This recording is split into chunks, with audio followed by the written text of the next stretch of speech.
블록체인 인사이트 진행의 이선주입니다. 자, 날이 따스해지면서 지금 이제 겨울잠을 깨는 식물이 싹 틔우는 소리가 들리지 않으시나요? 또 기지개를 펼 블록체인 업계도 준비를 단단히 하고 있는데요. 오늘 이와 관련된 안건들 자세하게 다룰 테니까요. 주목해 주시길 바랍니다. 자, 그럼 먼저 블록체인 인사이트 라인업을 소개해 드리도록 하겠습니다. 첫 번째 코너로 코인 생존 토크 실무자 회의에서는 코인 시장 최정방 전문가들과 함께 시장의 핫 이슈를 살펴보고 보다 심층적으로 파헤쳐보는 시간 갖도록 하겠습니다. 두 번째는 신뢰도 있는 데이터를 기반으로 국내의 다양한 최신 크립토 정보를 전해드리는 람 팀장의 쟁글 파일, 크로스앵글 김예람 팀장과 함께 하겠습니다. 마지막으로 코인 어드바이스 오늘 첫 시간인데요. 플러스빗 1000% 전문가와 함께 코인 전략에 대해서 나눠보도록 하겠습니다. 자, 블록체인의 모든 것을 담아낼 블록체인 인사이트 첫 번째 코너죠. 코인 생존 토크 실무자 회의로 시작하겠습니다.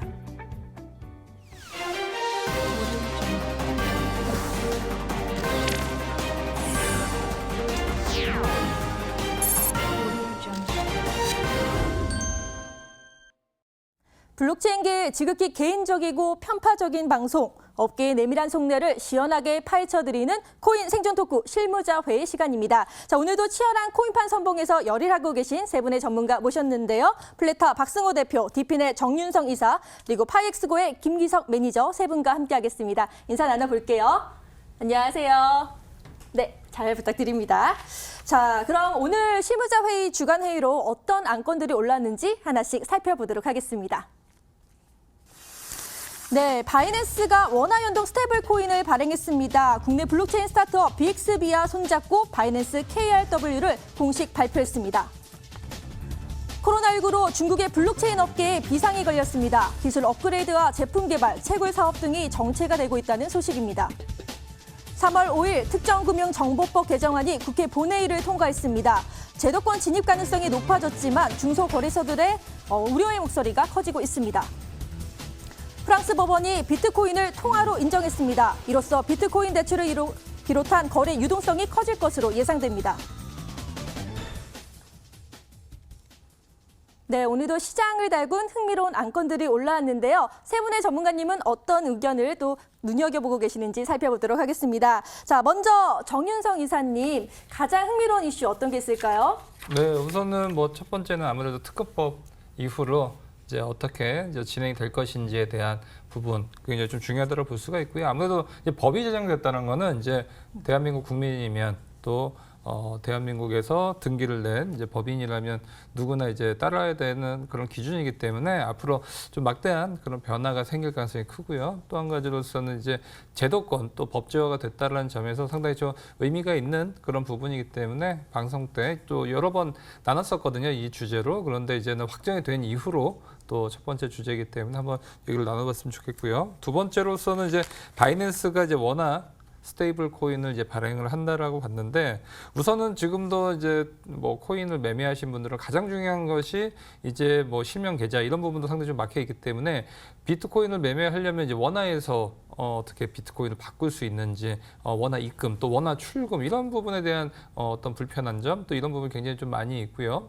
그만큼 어떤 유동성에 대한 부분이 굉장히 좀 중요해질 수가 있는데, 이번에 이제 바이낸스가 이제 원화 스테이블 코인을 이제 발행한다라는 것은 아무래도 한국 시장에서의 더 밀접하게 이제 들어올 수 있는 그런 부분이 될 수 있고, 또 국내 이용자들을 보면 최근에 바이낸스 선물 같은 그런 어떤 파생 시장 이쪽에 대해서도 상당히 좀 한국어 지원이라든지 이런 부분이 상당히 좀 잘 돼 있거든요. 그래서 바이낸스 입장에서는 실질적으로 고객층을 나눠봤을 때 한국 시장 굉장히 좀 무시하지 못할 그런 큰 시장이라고 느끼면서 상당히 좀 중요하다고 볼 수가 있고, 아무래도 스테이블 코인이 달러 기반이라고 하면 원화에서 달러 가치가 또 바뀌는 그런 부분이 있기 때문에 한국 사람 입장에서 이게 스테이블이 아닐 수도 있거든요. 특히나 요즘같이 변동성이 큰 때는 달러 같은 경우 굉장히 또 강세를 띠기 때문에 실질적으로 여기에 대한 환차익 또 환차손이 또 발생할 수 있는데, 원화를 기반으로 한 이런 스테이블 코인 같은 경우는 국내 이용자들에게 상당히 좀 큰 의미가 되기 때문에 이 부분도 좀 관심이 가고 있습니다. 네, 이번 주 핫했던 특검법에 대해서도 또 뽑아주셨고요. 바이낸스의 원화 연동 스테이블 코인에 대해서도 또 다뤄주셨습니다. 자, 이번에는요, 박승호 대표님께 여쭤볼게요. 가장 흥미로운 이슈 어떤 게 있을까요? 네, 저도 좀 의견이 아예 동일한데요. 저도 이제 특근법 국회 최종 통과된 거에 대해서 굉장히 관심 있게 지켜보고 있고, 이제 관심 있는 것뿐만 아니라 프로젝트를 진행하는 입장에서 이 특근법이 프로젝트에 미칠 영향이 있기 때문에 특근법 통과뿐만 아니고 향후에 나올 시행령에 대해서도 지금 굉장히 주의 깊게 저는 지켜보고 있는 상황입니다.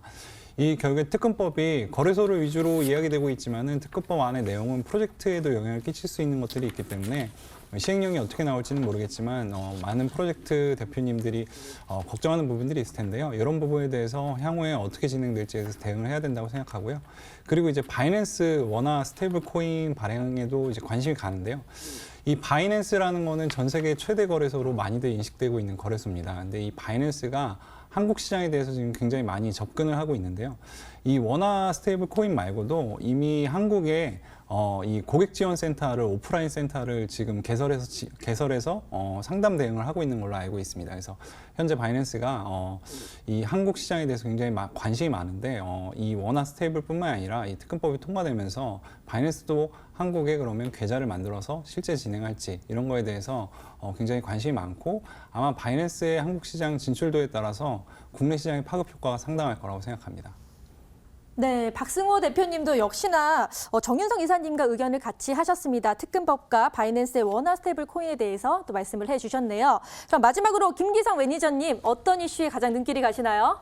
네, 역시나 특근법이 가장 눈에 들어오고요. 이제 저는 코로나19로 인한 중국 블록체인 업계 비상까지 좀 보는데, 일단 특근법 같은 경우는 이게 사실은 한 몇 주 전에 이제 특근법이 이번에 이제 본회의를 통과를 못하면 이제 또 1년 미뤄진다라는 약간 불안감 조성된 이야기들이 되게 많이 돌았었어요. 근데 이제 법사위를 이제 무사히 통과를 하면서 이제 나온 부분이 뭐냐면, 이 특근법 같은 경우는 이제 여야 쟁점 법안이 아니기 때문에 본회의도 이제 만장일치로 통과할 것이다라는 이제 그런 의견들이 많이 나왔었거든요. 근데 자연스럽게 이제 그 본회의를 만장일치로 통과를 하게 됐고요. 그러면서 이제 특근법으로 인해서 어떤 것들이 바뀌었는지, 그리고 기존에 이제 이 특근법이라는 부분이 적용됐던 부분들은 기존에 이제 어떤 은행이라든가 또는 뭐 증권사라든지 이런 이제 금융 회사들이었었는데, 그런 부분들이 거기에 어떻게 암호화폐를 다루는 회사들이 들어가야 되는지 이런 부분들에 대해서는 이야기를 좀 해야 된다 생각을 하고요. 더불어서 이 코로나19에 대해서 이제 좀 이야기를 해야 되는데, 코로나19에서 사실은 전 세계적으로 어떤 제조업의 불황이 나오고 있고, 또 이 대부분의 우리나라도 지금 마찬가지고 저도 마찬가지인데 이제 재택근무를 굉장히 많이 하고 있게 되거든요. 그로 인해서 이제 산업이 전반적으로 약화가 됐고, 그럼으로써 이제 연준에서 이제 금리 인하를 했음에도 불구하고 이제 주식이 여전히 떨어지는 이런 상황이 발생됐거든요. 이런 상황에서 그럼 암호화폐 산업이 또는 그것과 관련되는 여러 이제 제조업들이 영향을 안 받을 수 있을까? 불가능이라고 저는 생각을 하거든요. 그러니까 당연히 영향을 받게 되고, 중국 업체에서 당연히 업계 쪽에서는 비상이 걸렸을 겁니다. 그리고 그런 얘기도 있더라고요. 재택근무를 하게 됐을 경우 도리어 더 그 일에 들어간 시간이 더 많이 걸린다. 약간 이런 통계도 있더라고요. 그러니까 이런 것들이 지금 전반적으로 암호화폐 산업에서 약간 부정적인 영향을 계속 미치는 것이 아닌가. 안 그래도 또 비트가 며칠 동안 떨어지면서 더 그런 식으로 해석들을 하는 것 같더라고요. 네. 네. 자, 김기성 매니저도 역시나 특근법에 대해서 말씀을 해주셨습니다. 그렇다면 세 분께서 공통적으로 픽해주신 주제 안건을 정해보겠습니다. 바로 특근법 최종 통과, 블록체인 판도 어떻게 변할까라는 주제로 코인 생존 토크 실무자 회의를 본격적으로 시작하겠습니다. 네, 드디어 특근법 개정안이 국회 본회의를 통과했습니다. 여러 가지 이야기들이 많이 나오고 있는데요. 주요 쟁점적으로 어떤 게 변했는지 좀 궁금해하실 것 같아요. 먼저 정윤성 이사님께서 말씀해 주시겠어요? 네, 아무래도 이제 특근법이 이제 통과가 되면서 우선은 가장 중요한 거는 이제 암호화폐라는 단어 자체가 이제 사라질 가능성이 커지고요. 네. 이제 가상 자산이라는 이제 법률적인 어떤 용어가 생겼다라는 것이 가장 큰 변화점이라고 볼 수가 있고요. 두 번째는 이제 가상 자산에 대한 이제 사업자가 누구냐.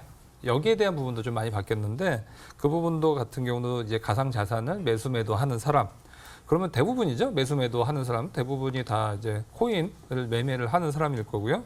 다른 가상자산과 이제 교환하는 행위, 그다음에 이것을 이전하는 행위, 그다음에 보관 관리하는 행위. 그러면 보관 관리면 이제 커스터디 업체도 해당이 될 거고, 거래소가 이제 해당이 될 거고요. 그다음에 지갑 서비스 업체도 여기에 해당이 되기 때문에 이런 가상 사업자에게는 이제 허가제가 이제 됩니다. 그럼 허가제가 되면 이제 일정 기간에, 그러니까 어떤 등록제라고 하면 어떤 이제 등록을 해놓으면 끝나는 건데, 허가제라고 하면 정부에서 정한 어떤 기준이 있는데 그 기준에 맞춰져야지만 이것이 이제 사업을 영위할 수 있지. 그것이 안 됐을 때는 뭐 몇 년 이하의 뭐 징역이라든지 뭐 5천만 원 이하의 벌금 이런 법적인 이제 제재가 될 수가 있고요. 이 부분이 이제 내년도까지는 충족을 해야 되는데 여기에 대해서 가장 큰 이슈라고 하면 아무래도 이제 ISMS라든지 그다음에 이제 그 자금 세탁 방지법에 대해서 어느 정도 맞출 수 있는지에 대한 부분인데 여기에 대해서 맞출 수 있는 부분이 이제 금액이 좀 상당하거든요. 그래서 이것을 과연 이제 대부분은 이제 암호화폐 거래소가 이 산업 내의 중심이라고 볼 수가 있는데 이런 거래소가 거기를 맞춰서 될 수 있는 기업이 과연 몇이나 되는지 사실은 이게 상당히 좀 많지 않을 수도 있거든요. 왜냐하면 이것을 이제 따려고 하면 비용 자체가 지금 추산하기로는 최소 몇 억은 이제 들고요. 그 다음에 어떤 이제 보증금 제도라든지 이런 부분도 만약에 적었을 경우는 국내에 있는 중소형 암호화폐라든지 가상자산 사업자들 같은 경우는 이제 여기에 대해서 못 미칠 수도 있기 때문에 여기에 대한 부분이 가장 큰 어떤 핵심 쟁점이 되지 않나 싶습니다. 네, 정윤성 이사는 첫 번째로 암호화폐는 이제 가상자산으로 바뀌었다. 저도 입이 이제 붙었기 때문에 가상자산이라는 말을 잘 붙여야 되겠다라는 생각이 드는데요. 그리고 또 가상자산의 사업자 정의가 좀 바뀌는데 허가제로 바뀌기 때문에 인증을 받아야 된다. 또 이로 인해서 또 우려사항이 있다라고 말씀을 해주셨습니다. 그럼 이번에는 김기성 매니저, 여기에 대해서 어떤 생각을 갖고 계시나요? 기본적으로 이제 특근법 자체에서의 되게 중요하게 포인트가 되는 단어가 딱 하나 있어요. 네. 등입니다. 등이요? 그러니까 저희 이 등 말고요. 이 기타 등등 할 때 그 등. 아. 네, 그래서 기존의 같은 경우 기존 법은 이제 금융거래였다면 이번 특급법을 통해서는 금융거래 등이 되고요. 그리고 그 금융회사였었다면 지금은 금융회사 등이 됩니다. 그래서 금융거래에 관련된 법으로 나오게 된 건데 이 개정안이 이 금융거래에 관련된 법 자체는 이제 자금 세탁이라든가 또는 이제 테러 자금 조달을 방지하기 위한 법이에요. 그런데 흔히들 이제 저희가 이제 가상 자산을 가지고 가장 우려를 표현했던 부분들입니다. 자금 세탁 그리고 테러 자금 조달. 그래서 이런 부분들에 대해서 규제를 넣어야 되다 보니까 기존에 그냥 이 암호화폐와 또는 가상자산 연결되어 있는 어떤 회사들을 그냥 금융회사로 넣기에는 좀 애매하다 보니까 금융회사 등으로 묶어버리는 거죠. 그러면서 이제 거래소 그리고 이제 뭐 국내에서 되게 유명한 프로젝트죠. 이미 암호화폐를 발행해서 판매를 했던 뭐 아이콘 H다 뭐 이런 테라 이런 프로젝트들 더불어서 이제 암호화폐에 대한 투자를 해왔던 투자사 VC 벤처캐피탈이라고 많이들 하시는데 해시드라든가 이제 파운데이션 X 이런 팀들이 전부 다 가상자산 사업자 안에 들어가게 되는 것이죠. 그래서 이런 금융회사 등이 이제 이런 일을 하게 되고요.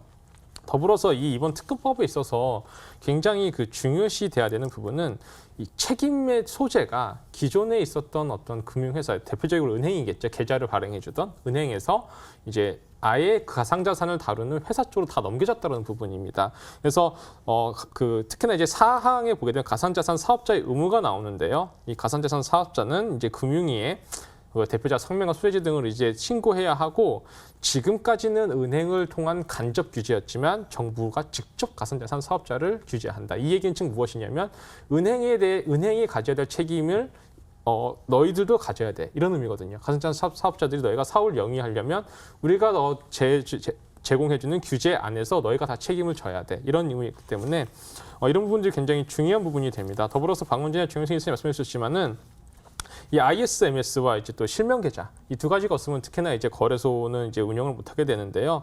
ISMS 같은 경우도 국내 이 두 가지를 현재 충족하는 곳은 4곳이고요. ISMS 같은 곳은 이제 빗썸, 코인원, 코빗, 업비트 거기에 더불어서 고팍스와 한비코 6군데만 가지고 있습니다. 그러면 이제 현재 이제 여러 거래소가 국내에 많이 있는 것으로 알려져 있는데 이 규제부터 이제 충족해야 되는 상황이 발생이 된 것이죠. 그러면 이제 거래소들에 대해서 또는 가상자산을 서비스를 제공하는 곳들에 대해서 이런 규제들을 충족하기 위해서 굉장히 많은 시간과 비용이 들 수밖에 없다라는 부분에 대해서도 좀 이렇게 생각하셔야 될 것 같습니다. 다만 이런 식으로 이제 특검법이 나오게 됨으로 인하여서 법 안에서 이 어떤 조건만 충족을 하게 됐을 시에는 법 안에서 굉장히 자유롭고 실질적으로 더 양성화될 수 있는 가능성이 열렸다라고 보는 게 좀 맞다고 생각합니다. 네, 김기성 매니저는 일단 책임의 소재가 가상자산 사업자의 의무가 강화됨으로써 또 기존 은행권에서 많이 바뀔 것이다라고 말씀을 해주셨고요. 또 ISMS의 인증과 관련해서 시간과 비용이 꽤 들 것이다. 그래서 이로 인한 또 양성화의 움직임도 있기 때문에 긍정적으로도 바라볼 수 있다라고 말씀해 주셨습니다. 그러면요, 거래소가 아닌 가상자산을 발행한 기업들도 이 특근법에 영향을 받을 수 있을지 궁금하거든요. 박승호 대표 어떻게 보시나요? 우선은 이제 가상자산을 뭐 매도, 매수, 교환, 이전, 중개, 알선까지 이제 범위로 들어가 있는데요.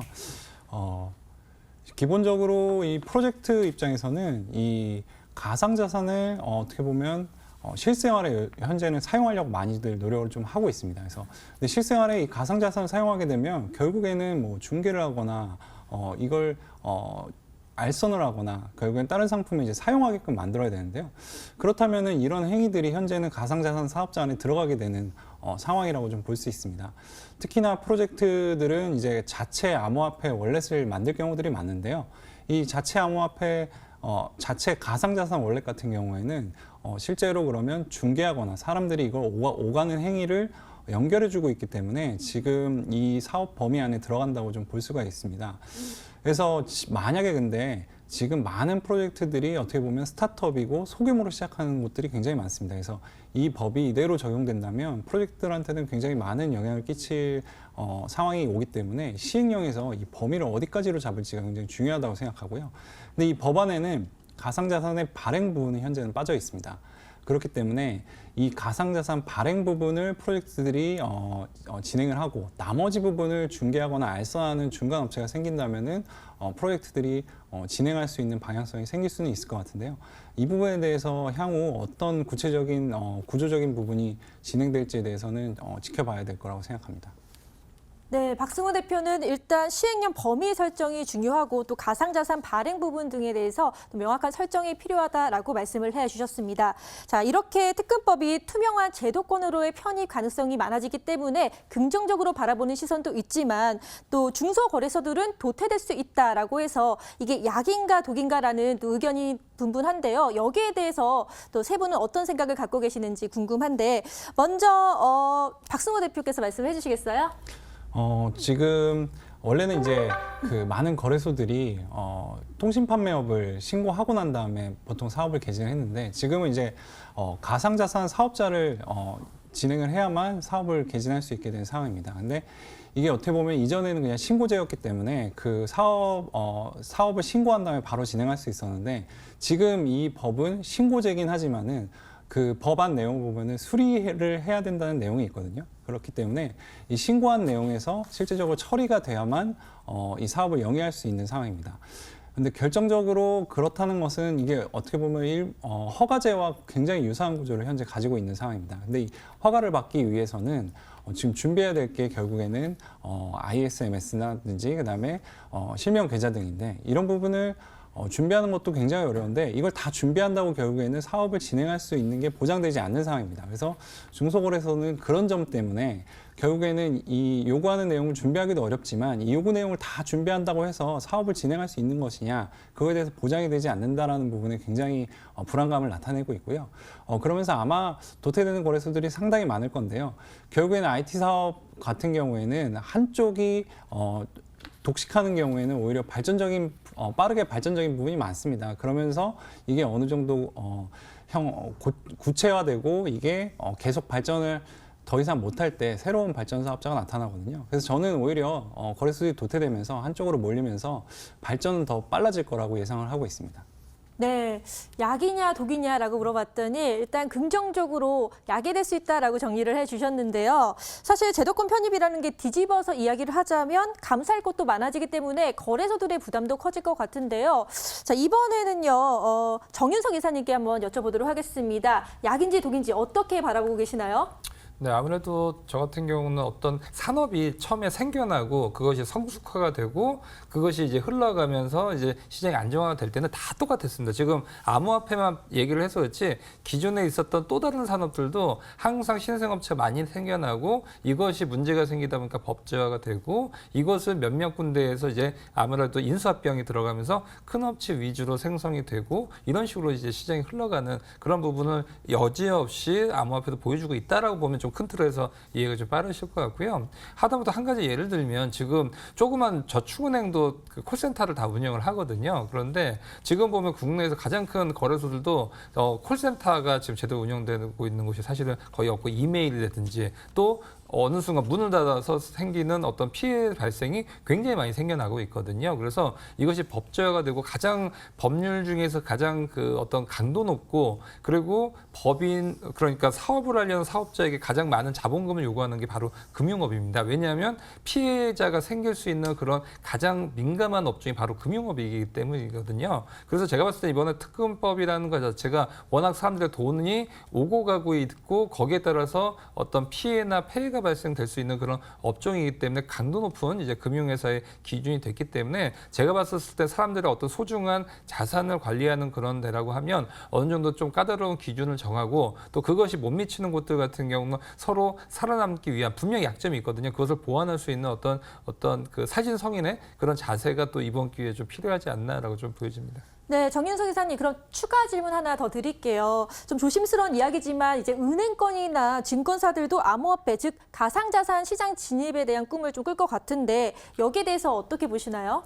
사실은 제가 뭐 한 4년 전에 저 증권회사에 다녔었는데 그때 네. 사실은 개인적으로 좀 비트코인을 좀 관심이 많았었거든요. 그래서 저는 비트코인 그때 그 CME에서 비트코인 선물 거래가 이제 막 생겨나고 이것을 이제 한국 증권사가 저는 거래를 하면서 저도 좀 개인적으로 좀 준비를 했었는데 그게 아쉽게 증권사가 좀 어떤 정부의 좀 눈치도 많이 보면서 그것을 이제 못했던 그런 좀 개인적으로도 상당히 좀 안타까운 그런 부분이 있었는데 이번도 뿐만이 아니라 지금 증권사가 굉장히 힘들거든요. 오늘도 코스피나 뭐 사이드카까지 발동될 정도로 급락하는 그런 모습을 보여줬는데 그렇다면 증권사들도 아니면 또 은행들도 어떤 커스터디 업체, 그러니까 커스터디는 은행이 보통 원래 하던 어떤 보관 자산의 서비스고요. 증권사가 원래는 HTS를 기반으로 해서 거래를 하는 그런 중개 플랫폼을 이제 했던 회사들이니까 이것이 딱 맞거든요, 사실은. 그래서 은행이나 증권사, 특히 제가 봤을 때는 이번 이후로는 직접 비즈니스를 영위를 못하더라도 어떤 투자, 지분 투자라든지 이런 방식으로라도 분명히 올 수가 있고 제 주변에서도 이제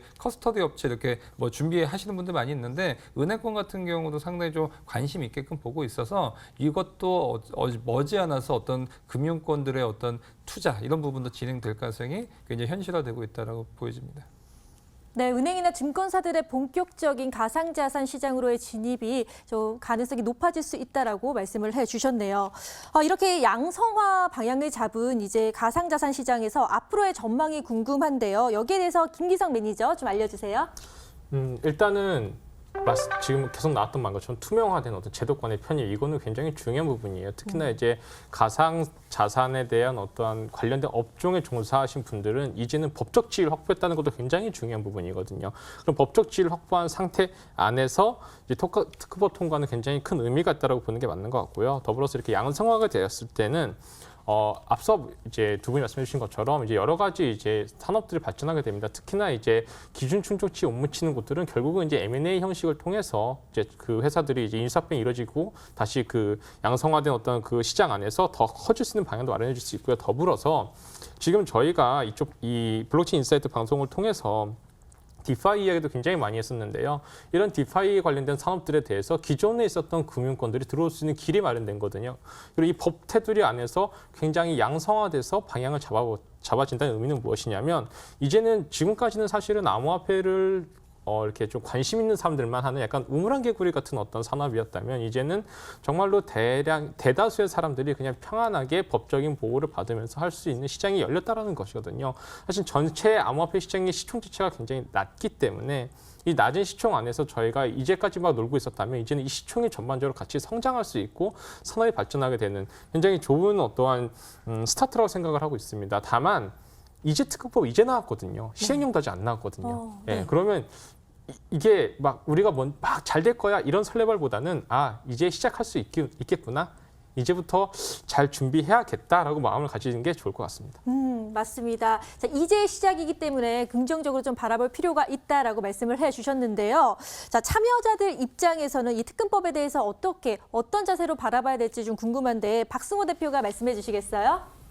네, 아마 많은 프로젝트 대표분들께서 지금 걱정을 많이 하고 있을 거라고 좀 생각됩니다. 근데 이게 어떻게 보면 진짜 사업을 진행하고 실제 이 가상자산 관련 비즈니스 진행하는 입장에서는 이전에가 오히려 더 어려웠었다고 시간이 지나면 생각을 할 거라고 저는 생각합니다. 이전에는 법도 없었고, 그 다음에 법이 문제가 아니고 주변의 분위기, 그 다음에 사업을 진행할 때 파트너십을 맺을 때 그 어려움, 그 다음에 다른 기성기업 간의 이 같이 협업해야 되는 부분을 굉장히 진행하기가 어려운 부분이 대부분이었습니다. 근데 만약에 이렇게 양성화가 되고 실제 규정이 마련된다면 이 규정 틀 안에서 좀 더 비즈니스를 확대하고 넓힐 수 있는 부분, 그리고 긍정적으로 진행할 수 있는 부분이 생겨날 거라고 생각이 들거든요.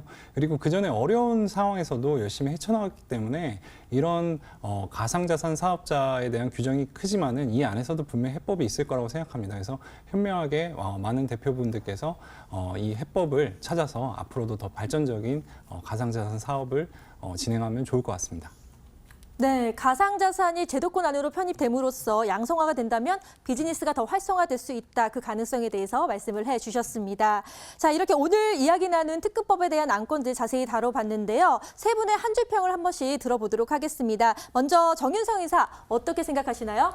네, 우선 그 정부와 민간의 콜라보가 절실한 그런 타이밍이다라고 좀 말씀드리고 싶은데, 기존에는 이제 민간에서 그냥 주도를 했습니다. 정부에서는 이제 뭐 본 듯 만 듯 그렇게 봤었는데, 이제는 이제 정부가 어떤 법제화를 하고 이것을 끌어들이기 때문에 이번에 기회를 삼는 사람과 이번에 도태되는 사람 두 가지가 생길 겁니다. 민간 쪽에서는. 그렇다 보면 결국엔 누가 정부의 태조대 안에서 먼저 선제적으로 이 기회를 차고 나갈 것인지, 이 부분이 향후 특검법의 효과가 있다 없다의 판가름이 아닌가 싶습니다.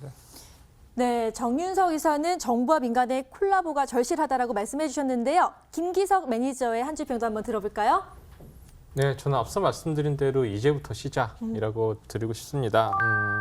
이제 법이 나왔어요. 이제 법이 나왔으니까 이제 시작입니다. 법안에서 이제 저희가 한 몇 년 전부터 꾸준하게 법제화 돼야 된다.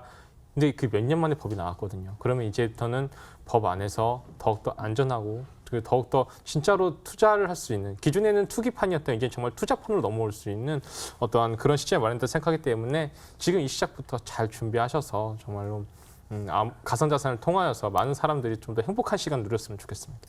네, 김기석 매니저는 이제부터 시작이다라고 말씀을 해주셨습니다. 그럼 마지막으로 박승호 대표는 한 줄 평 어떻게 바라보시나요?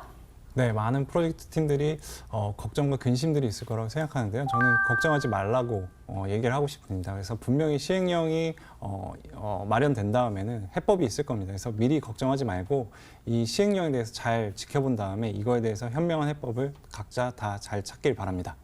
네, 맞습니다. 미리 걱정할 필요 없겠죠. 이렇게 세 분의 한 줄 평까지 들어봤습니다. 자, 오늘 정말 가감없는 토크를 진행해 봤는데요. 다음 주에 더 재미있는 주제로 찾아올 테니까 기대 많이 해주시고요. 오늘 열심히 또 토론해 주신 세 분의 전문가 감사합니다.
네, 암호화폐 공시 플랫폼 쟁굴에 올라온 정확하고 신뢰할 수 있는 공시 데이터 이 시간 통해 여러분께 알려드리도록 하겠습니다. 안녕하세요. 람팀장의 쟁글 파일 크로스앵글의 김혜람입니다. 먼저 지난 한 주간 가장 많은 클릭수를 올렸던 상시 공시 탑 10부터 보고 오시겠습니다.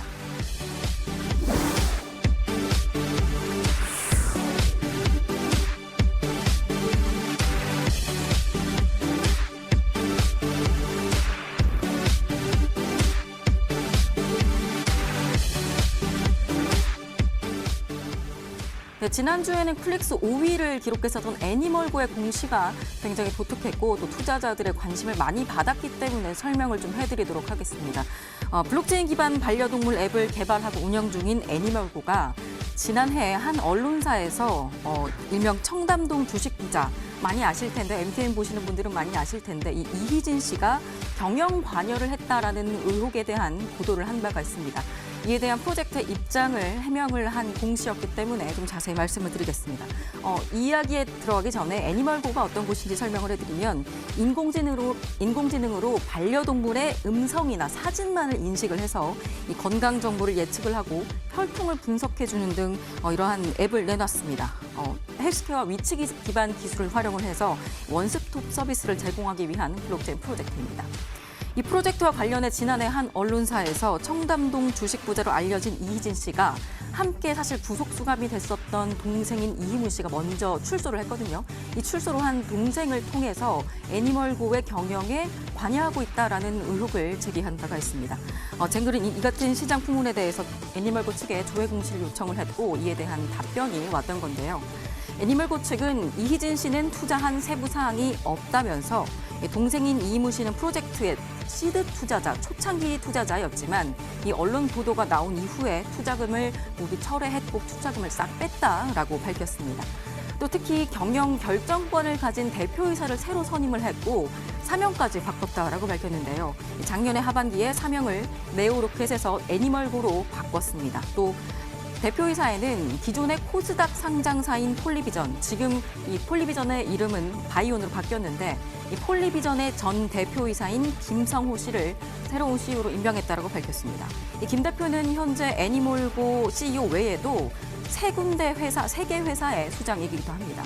이 서울 훔치과 그룹의 회장 겸 공동대표이고 또 화장품 제조업체인 유원아의 대표이고 이 두 회사들의 지주회사 격인 메디클의 공동대표이기도 합니다. 그러니까 김성호 대표는 총 4개 회사의 수장을 맡고 있는 사업가입니다. 금감원의 다투 공시 찾아봤는데 방금 화면에서 보셨던 것처럼 실제로 2015년에 폴리비전의 대표직을 역임을 했었고 당시에 2개 회사의 총괄 사장이기도 한 사업가 출신입니다. 이 보도 의혹과 관련해서 사실 시장에서 가장 궁금할 만한 점은 이 애니멀고의 경영에 그러니까 이희진 씨가 관여할 만하지 않고 현재 실제로 경영을 할 수 있을 만한 사람이 수장으로 데려왔는가가 궁금할 텐데요. 그래서 좀 추가적인 인터뷰를 진행을 해봤습니다.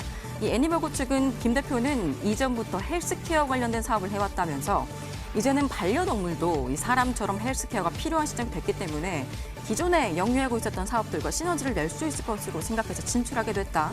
이 메디클과 연계해서 헬스케어 제품도 출시할 예정이다라고 밝혔습니다. 지금까지 위클리 학공시 살펴봤습니다. 네, 쟁글에 공시하고 있는 흥미로운 크립토 프로젝트들을 소개해드리는 프로젝트 후 시간입니다. 오늘은 이 특근법 이야기가 나왔었는데 특근법 이후에 굉장한 주목을 받았던 아이콘의 파운더 인터뷰 보고 오시겠습니다. Hi, 안녕하세요. My name is Min Kim and I'm the founder of the ICON project. Today, ICON is the largest public blockchain project to come out of South Korea. Simply put, ICON is a true community-driven blockchain project with over 100 independent teams from all around the world working together to keep our network operating. Surprisingly, this is not the case for many blockchains, where these network validators are handpicked by the founding team, therefore highly centralized. What we have is a true decentralized network that is built for enterprise use. Most recently, Post-it University in Korea issued college diplomas using ICON's public blockchain. 네, 이 아이콘이 특근법 통과 이후에 굉장히 핫했던 이유가 정부와 관계된 실제 블록체인 프로젝트이기 때문인데요. 아이콘 루프의 디지털로 신원 증명을 할 수 있는 서비스 마이 아이디가 금융규제 샌드박스에 작년에 지정됐었습니다. 이게 무슨 소리냐면 기존 규제와 법으로는 새로운 사업을 할 수 없도록 막혀져 있는 것들이 있는데 정부에서 어떤 특정 기업을 지정을 해서 너네한테만 일시적인 기간 동안 그 새로운 사업을 할 수 있도록 혜택을 줄게라고 지정을 해주는 겁니다. 그러니까 당연히 아이콘 루프의 입장에서는 굉장한 혜택을 받는 게 되는 겁니다. 실제로 또 정부와 관련되어 있는 프로젝트다라는 것들이 많은 주목을 받았던 이유였습니다. 이 아이콘 루프는 우리 요새 보면 비대면 계좌 개설 많이 하시는데 굉장히 절차가 복잡하죠. 이 절차에서 사용할 수 있는 디지털 아이디 서비스를 이 마이 아이디 얼라이언스를 구축해서 총 은행권까지 포함해서 52개사와 함께 준비를 하고 있습니다. 이 아이콘의 향후 계획은요, 합의 알고리즘인 LFT2를 카이스트 대학의 감사를 통해서 구현을 하고 있고 또 자체 커뮤니티 펀드인 기여 제한 시스템도 만들 예정이라고 합니다. 과연 이 모든 것들을 달성할 수 있을까요? 쟁기를 통해서 마일스톤 확인해 보시기 바랍니다. 다음 주 시간에도 시장에서 핫한 소식 들고 오겠습니다. 람 팀장의 쟁글 파일 김혜람이었습니다.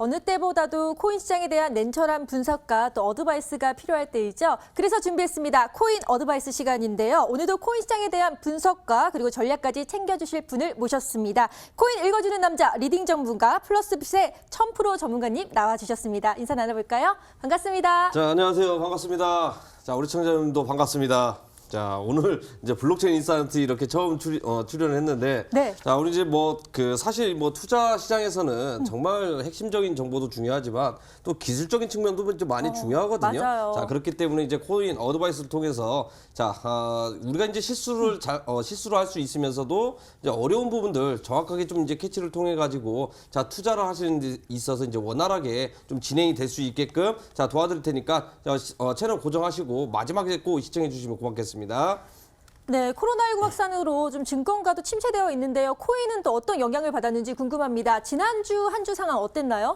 자, 일단 지난주도 이제 이 코로나 사태도 이제 증권가도 한번 강탈을 하고 있죠. 네. 지금 전체적인 이제 암호화폐 시장도 좀 어느 정도 이제 강탈을 좀 하고 있는 상황인데, 자, 지금 시장 자체가 미 증시와 비슷하게 암호화폐들도 지금 현재 동주화 현상이 일어나고 있습니다. 그다음에 이제 커플링 현상이 좀 약간 어느 정도 이제 이루어지고 있는 상황인데, 사실 안 좋은 현상이 좀 많이 나와주고 있는 편은 나오는데, 지금 우리 시청자분들도 마찬가지겠지만 이제 코인 투자하시는 분들은 사실 이제 급등도 있고 이제 급락도 많이 이제 경험을 해보셨을 건데, 사실 이 코로나는 결국에는 이제 끼워 맞추기라고 이제 보시면 좋을 것 같아요. 자, 결국에는 이제 경기 침체가 어느 정도 이제 일어났을 가능성이 굉장히 높은데, 그때 때마침 이 코로나 바이러스가 이제 어느 정도 이제 그 재난 부분에서 창궐을 했기 때문에, 자, 이 가격적인 부분들을 결국에는 증시라든지 전체적 시장 자체에 끌어내리기에는 굉장히 좋은 소스였다라고 좀 이야기를 해드릴 수 있을 것 같습니다. 자, 그러면서 앞으로 이제 시장이 어떻게 흘러 들어갈 것인지는 결국에는 이 전략적인 싸움이 가장 중요한 부분이다라고 좀 이야기를 해드릴 수 있을 것 같아요. 자, 그렇기 때문에 지금 현재 시장이 가장 중요한 매매를 하는 데 있어서 중요한 변곡점 부분이 되기 때문에 좀 능동적으로 좀 이렇게 대응력을 좀 갖춰야 된다라고 좀 말씀을 드릴 수 있을 것 같습니다. 네, 자, 이번 주에도 또 시장을 달군 굿뉴스, 배드뉴스가 있을 것 같은데요. 왠지 코로나19와 관련되어 있을 것 같은데 맞나요? 이제 코로나19도 좀 관련이 돼 있겠지만, 네. 또 어떤 거 문제 이제 소개를 좀 해드려야 될까요? 한번 골라보시죠. 일단은 네. 좋은 뉴스부터 한번 들어보죠. 네, 이제 좋은 내용부터 한번 이제 접근을 해보도록 하겠습니다. 이제 지난해에도 비슷한 내용이 있었는데, 이제 중국 이제 시진핑 이제 국가 주석이죠. 자, 국가 주석이 앞으로 이제 우리 산업 자체가 이제 먹을 수 있는 기술은 블록체인이 좀 유일할 것이다라는 좀 이렇게 언급이 나왔습니다. 자, 이 말은 뭐냐면 5G도 있고요. 그다음에 사물 인터넷, 그다음에 인공지능, 자, 전부 다 합쳐서 이제 중국이 폭넓게 인프라를 지금 현재 구축을 하고 투자를 할 것이다라고 이렇게 이야기를 했는데, 자, 지난해에도 이제 비슷한 그 내용들이 이제 나왔었죠.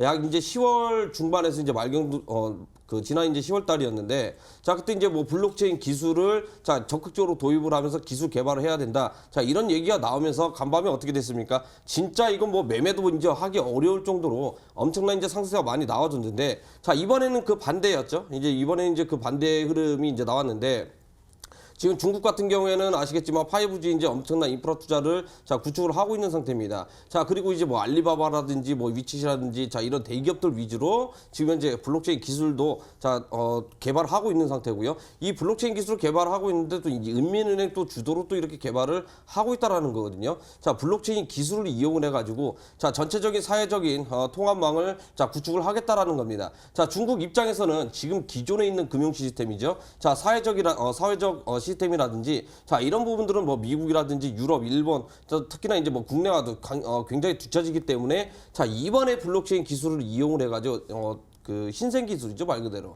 자 이 기술을 이용해 가지고 자 전 세계 시장을 선점을 하겠다는 포부를 지금 현재 밝혔다라는 거거든요. 자 그런데 이렇게 좋은 내용이 있는데도 불구하고 자 시장 전체는 결국에는 지금 약세장으로 흘러나가면서 가격적 부분들이 전체적인 시장은 지금 현재 다운그레이드가 지금 현재 나와주고 있는 상태거든요. 자 그렇기 때문에 지난해 때 시장과 지금 시장은 완벽하게 판별하게 지금 현재 달라지는 양상이 나오기 때문에 지난해처럼 뭐 중국 시진핑 주석이 직접적으로 뭐 블록체인 이렇게 언급을 해서 큰 폭의 상승세가 나온다. 자 이런 기대감은 좀 약간 접어두시고 조금 뭐랄까요 전략적으로 좀 디테일하게 쉽게 얘기하면 매매하실 때 있잖아요. 남의 말을 사실 뭐 듣는 것도 이제 중요할 수 있겠지만 결국엔 내 돈을 이렇게 투자를 하기 때문에 좀 어떻게 좀 얍삽하게 좀 이렇게 투자를 좀 지향을 하시는 편이 지금 시장에서는 굉장히 맞는 전략 아닐까라는 좀 말씀을 드리도록 하겠습니다.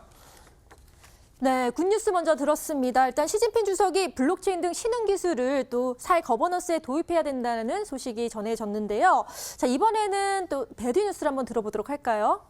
자, 배드뉴스라고 하면은 그냥 뭐 가격 빠지면 배드뉴스 아니겠습니까? 맞습니다. 네. 사실 뭐 배드뉴스는 뭐 어떻게 이제 그 이야기에 따라서 이제 뭐 달라질 수 있는데, 네. 자 암호화폐 시장도 지금 현재 코로나19 이제 바이러스 직격탄을 맞았어요. 저는 사실 이 방송을 오늘 이렇게 나오긴 했지만, 전 PD님한테 좀 이제 한 소리 해드리고 싶어요. 왜 그러냐면 이게 어제 만약에 이렇게 했으면 우리 시청자분들 크게 수익을 볼 수 있는 뭐 그런 시간적인 외부적인 분들이 굉장히 많이 있었는데 좀 약간 다소 아쉬운 부분이 있는데 사실 이 코로나 바이러스 같은 경우에는 결국에는 앞에서도 잠깐 제가 언급을 해드렸지만 이미 끼워 맞추기입니다. 왜냐하면 시장을 하락을 시킬 만한 자 상승 재료라든지 그 다음에 이제 악재 재료가 필요한데 이 코로나 바이러스가 지금 현재 적재적소에 나와줬다라는 거거든요. 자 그러면서 시장 전체가 미증시와 지금 현재 커플링 현상이 나타나면서 지속적인 하락세가 이렇게 나와주고 있는데 자 중요한 것은요 이 코로나 사태로 인해서 지금 현재 전 세계적으로 투자자들이 투자를 안 하고 있다라는 겁니다. 자 그 말은 뭐냐면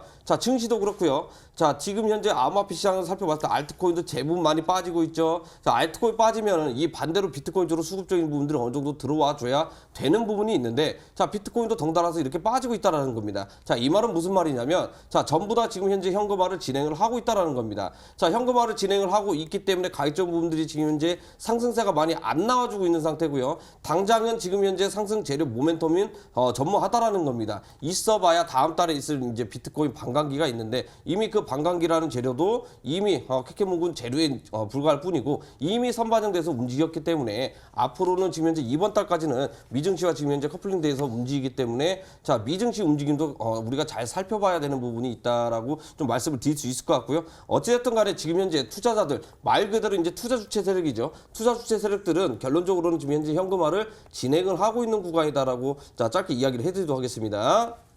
네, 배드뉴스로는 코로나19 팬데믹 선언으로 코인 시장가 약세로 돌입했다는 소식 전해주셨습니다. 자, 오늘은 목요일이에요. 한 주의 딱 중간인데 이번 주 코인 전략을 세워주신다면 어떤 게 좋을까요? 자, 이번 주 코인 전략은 현금 보유입니다, 말 그대로. 자, 현금 보유를 자 이번 주만 하는 게 아니라 결국에는 시장 전체적인 경기 부양책이 이제 가장 강한 카드가 나와줘야 되거든요.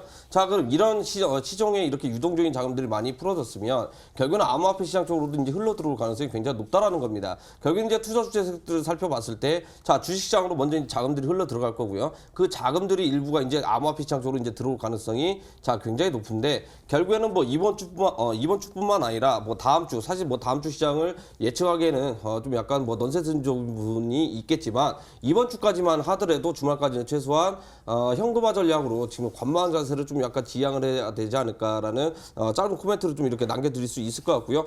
자. 과대 낙폭에 따라서 결국에는 기술적 반등 한번 밑꼬리 달면서 이제 올라오겠지 이렇게 생각하시는 분들 굉장히 있거든요. 수익은 볼 수 있겠지만 결국에는 가격이 기술적 반등이 나와주면은 결국에는 현금화하기 바쁘다라는 겁니다. 오히려 물량 과지될 가능성이 굉장히 높기 때문에 자 투자를 하시는 것보다 관망을 하시면서 다음 획기적인 타점을 노리시는 편이 오히려 자 적절한 전략이다라고 설명을 해드리도록 하겠습니다. 네, 이번 주 코인 전략으로 현금화 전략을 말씀해 주셨고요. 다음 타이밍을 한번 기대해 보면 좋다라고 말씀을 해주셨네요. 그러면 다음 주 눈여겨봐야 할 이벤트는 어떤 게 있는지 궁금한데요. 더불어서 다음 주 전략과 추천 코인까지 부탁드릴게요.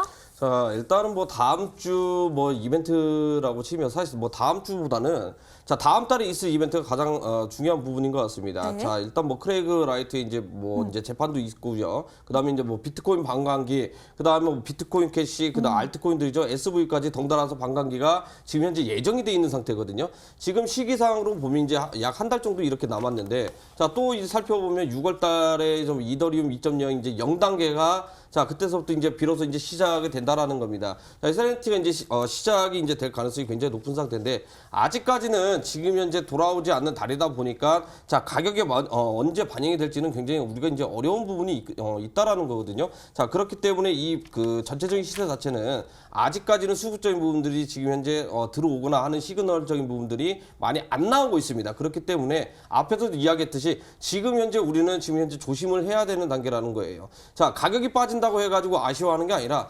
오히려 가격이 빠지면 더 좋을 수 있죠. 왜냐하면 우리가 저렴한 가격에 암호화폐들을 전부 다 이제 살 수 있는 또 다른 기회가 자 나타난다라는 겁니다. 자, 우리가 이 기회를 제대로 잡아야만 자 내년도 이제 특급법이 이제 통과가 됐습니다. 자, 내년도면 신규 계좌가 열릴 가능성이 굉장히 높은 상태고 연말까지도 우리가 기대를 해볼 수 있다라는 거거든요. 자, 그러면 지속적인 가격이 상승하고 있던 상태보다는 가격이 한마디 이렇게 내려오고 나서 저렴한 가격대 우리가 비트코인이라든지 다른 뭐 리플코인이라든지 저렴한 가격대 사서 연말까지 보유를 하게 되면 오히려 이게 득이 되면 득이 됐지 실이 되는 부분이 없다라는 거거든요. 자, 그렇기 때문에 오히려 가격이 자 저렴하게 내려갈 때는 기다렸다가 지금 현재 가격 차례 많이 다운됐을 때 절호의 기회가 왔기 때문에 매수를 하실 편이 오히려 좀 더 나은 전략이다라고 좀 설명을 해드릴 수 있을 것 같고요.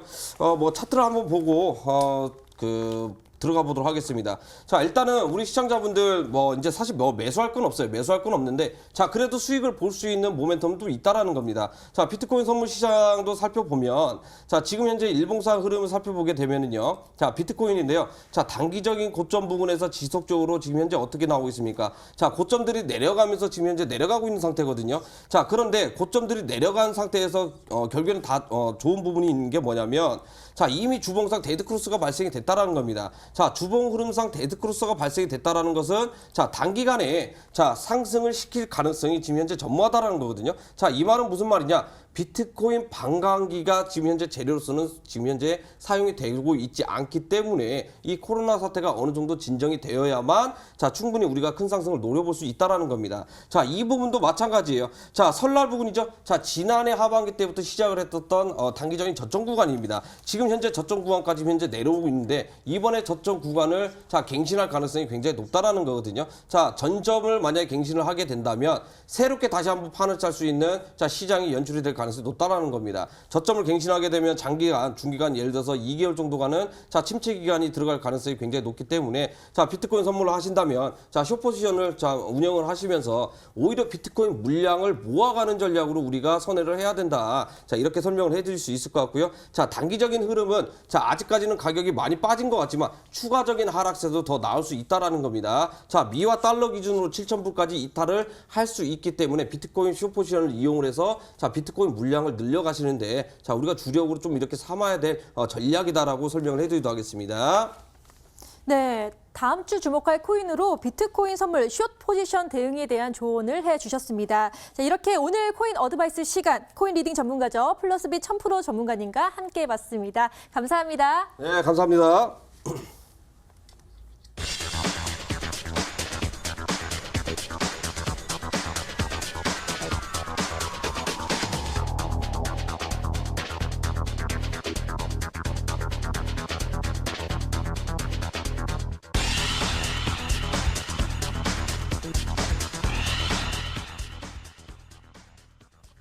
블록 블록체인 업계에 대한 새롭고 다양한 이야기들을 다뤄봤는데요. 오늘도 유용한 시간 되셨나요? 앞으로도 더 알찬 내용으로 다가오도록 하겠습니다. 저희 블록체인 인사이트는 MTN 유튜브 채널에서도 다시 보기가 가능하니까요. 구독과 좋아요 꼭 눌러주시기 바랍니다. 자, 블록체인의 모든 것 블록체인 인사이트 다음 주 목요일 이 시간에 다시 찾아뵙도록 하겠습니다. 함께해 주신 여러분 고맙습니다.